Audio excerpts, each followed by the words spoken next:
suis le docteur Ali El Cohen, je suis chirurgien orthopédiste, installé dans le secteur privé à Casablanca depuis plus de 20 ans. Aujourd'hui, je vais vous parler d'un sujet intéressant qui est l'utilisation du plasma riche en plaquettes, qu'on appelle le PRP, en chirurgie orthopédique. L'utilisation du plasma riche en plaquettes, c'est une nouvelle technique. C'est un atout qui est dans l'arsenal thérapeutique qu'on utilise en orthopédie. C'est quoi le plasma riche en plaquettes? C'est un moyen de prélever, on prélève un peu de sang du patient, 5 cc, qu'on passe dans une machine, une centrifugeuse, et on récupère après 5 minutes le plasma, qui est le surnageant qui est au-dessus des globules rouges, qui est séparé par un petit gel, et ce surnageant qui contient beaucoup de facteurs de croissance plaquettaire. Et ce plasma, on le récupère et on l'injecte directement dans une articulation, ou, comme on va le voir, ou dans un muscle, ou dans un tendon qui est abîmé. Toute cette technique se fait en circuit fermé, c'est-à-dire qu'il n'y a pas de contamination extérieure, c'est le propre sang du patient, donc il n'y a aucun risque de contamination de maladie et il n'y a aucune allergie possible. Donc on prélève directement le sang, on le passe dans la machine et on le réinjecte dans l'articulation ou dans des tendons abîmés. Quelles sont les indications? Les indications sont nombreuses, surtout en pathologie sportive où il y a un surmenage des tendons. Les gens souffrent de tendinite d'épaule, du coude, du genou, de la cheville. Alors l'utilisation de ce plasma, après avoir utilisé les médicaments classiques comme les anti-inflammatoires, comme la physiothérapie, la kiné, avec des massages, on est obligé, et la cortisone bien sûr, on est obligé de passer à autre chose et d'utiliser cette nouvelle technique qui existait déjà aux États-Unis depuis pas mal d'années et que j'utilise depuis au Maroc en orthopédie depuis à peu près 5 ans.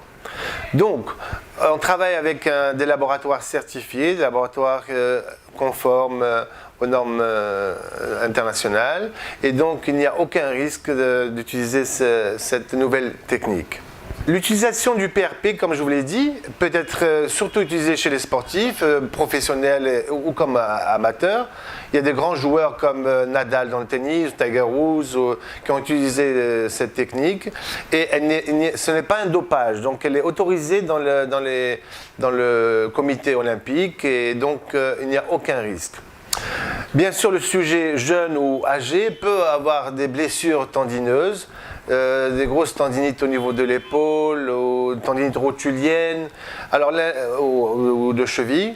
Alors le geste peut se faire au cabinet dans certaines articulations ou de lésions tendineuses, comme aussi elle peut se faire à la clinique quand on veut faire par exemple une infiltration par le PRP au niveau de la hanche. La hanche nécessite une structure avec une radiologie pour bien contrôler l'injection. Le genou, par contre, peut se faire directement au cabinet avec toutes les conditions strictes d'asepsie. Et l'infirmier vient, prélève et ensuite on injecte localement. De nombreuses études ont été faites et on voit l'efficacité du PRP, du plasma riche en plaquettes, pour les débuts d'arthrose du genou par exemple, où l'acide hyaluronique n'arrive plus à satisfaire la régénération. On voit que le PRP, par ses actions de facteurs de croissance, on arrive à régénérer un petit peu le cartilage. Et les gens sont soulagés pendant plusieurs années. En conclusion, je vous dirais que la technique du plasma riche en plaquettes en orthopédie a ses indications. Il faut bien sûr voir votre chirurgien orthopédiste, évaluer le dossier, faire un bilan radiologique ou échographique. Et au niveau de lésions tendineuses ou arthrosiques, le PRP garde une place et je pense que dans l'avenir, en plus du plasma riche en plaquettes, avec parfois de l'acide hyaluronique qui est incorporé, nous allons nous tourner vers les cellules souches qui amènent beaucoup plus d'espoir et on amène directement sur le siège de la lésion ces cellules souches qui ont un pouvoir de régénération beaucoup plus important.